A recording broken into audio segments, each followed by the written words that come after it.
Salut à tous et bienvenue dans une nouvelle chronique de Pourquoi Cinéma. Aujourd'hui, on va parler de Las Vegas Parano. Alors, Las Vegas Parano est sorti en 1998, est un film du célèbre Terry Gilliam, qui a toujours su tirer sa patte dans les nombreux films qu'il a fait. C'est un film avec Johnny Depp et Benicio del Toro. Donc Johnny Depp joue le rôle de Raoul Duke, me semble-t-il, je ne sais pas trop si ça se prononce comme ça, qui est un journaliste sportif, entre guillemets, et de son avocat, joué par Benicio del Toro, donc Maître Gonzo.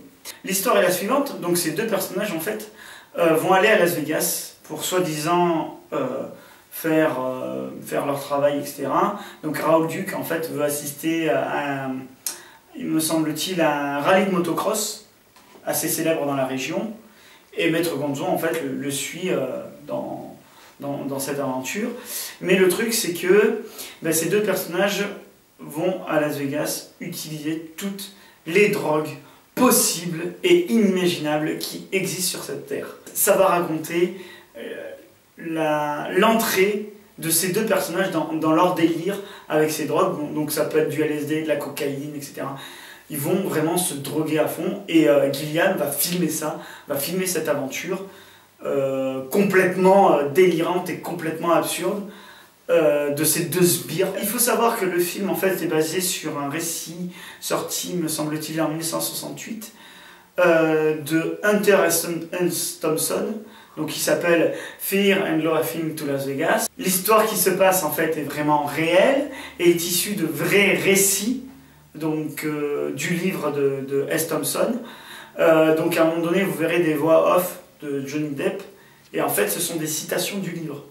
Donc c'est vraiment, Gilliam a voulu vraiment respecter le livre tel que ça s'est passé, et les ressentis des personnages par rapport à l'utilisation massive de drogue, etc. Aujourd'hui, j'ai décidé de me baser uniquement sur le cadrage, parce que je pense que ce film fait partie donc de la série des films de Terry Gilliam qui sont intéressants. Regardez aussi Brasil, vous pouvez regarder aussi Les Frères Crime que j'ai trouvé intéressant.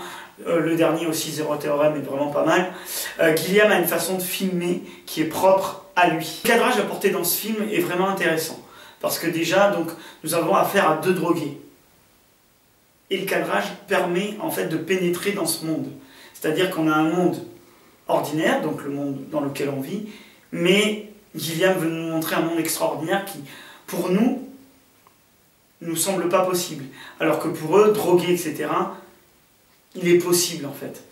Gilliam, dans son cadrage, a une caméra qui suit énormément ses personnages, surtout dans Las Vegas Parano.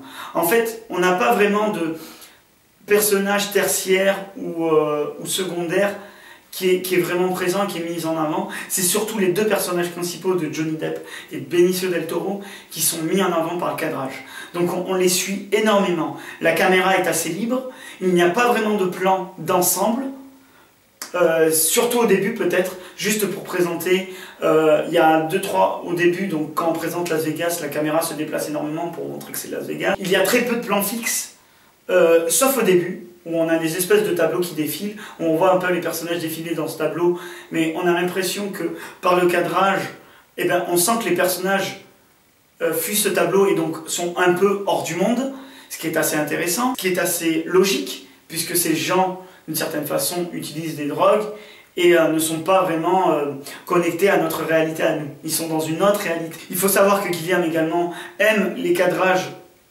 Alors, si vous voulez, la caméra fait des déplacements comme ceci pour filmer les personnages. Donc on a à la fois des plans en dessus et en dessous, mais ce n'est pas des plans en contre-plongée et en plongée. Donc ces plans-là, en fait, se déplacent continuellement, etc. et sont lancinants, en fait. Comme si Gilliam voulait nous faire comprendre quels sont les effets de ces drogues qu'ils utilisent. Ce qui est très intéressant en fait. On a l'impression de vraiment être avec eux. Et aussi d'avoir pris des drogues avec eux, quoi. Ce qui était à la fois très drôle et très effrayant. Ça montre qu'ils sont dans un certain délire. Ça montre aussi que nous, on peut pénétrer dans ce délire-là par rapport au film. C'est un film qui est assez drôle dans l'ensemble, mais si on le voit en profondeur, c'est un film profondément effrayant.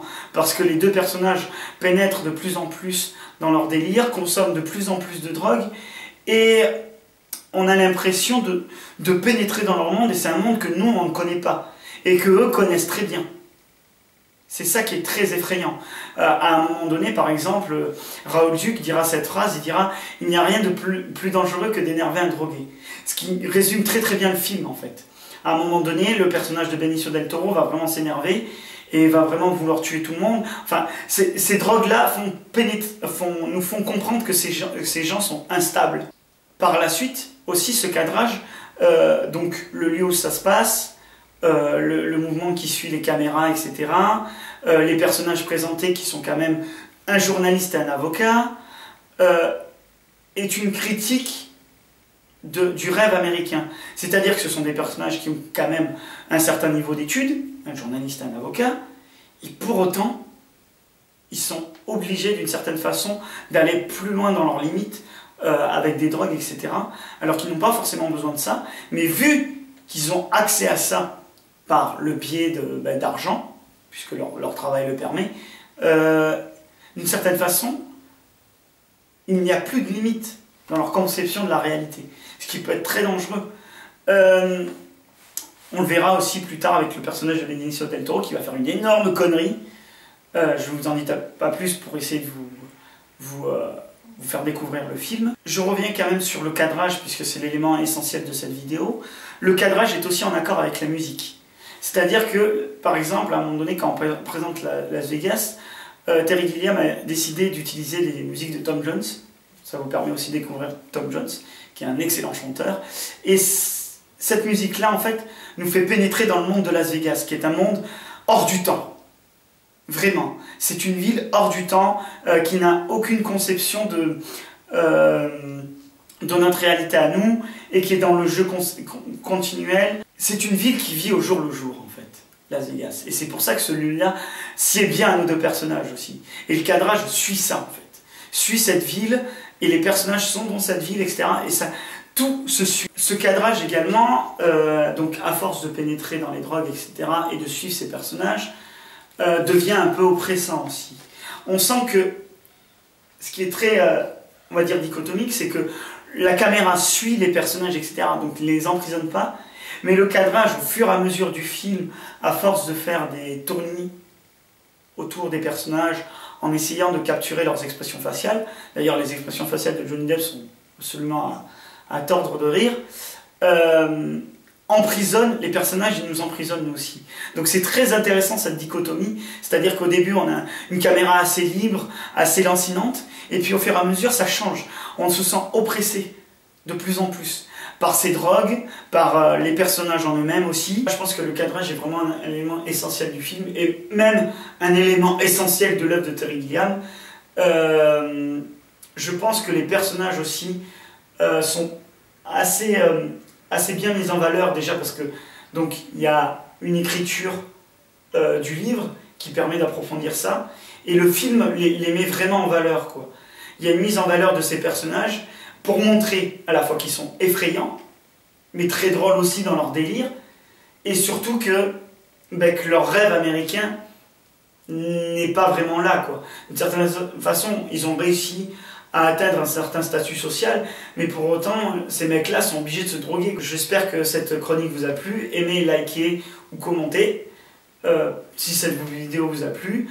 J'espère que ça va fournir une discussion sur la chaîne, parce qu'on veut vraiment faire une discussion, donc à la fois sur le cinéma et l'art en général. Sortez couverts et aimez le cinéma. Allez, ciao!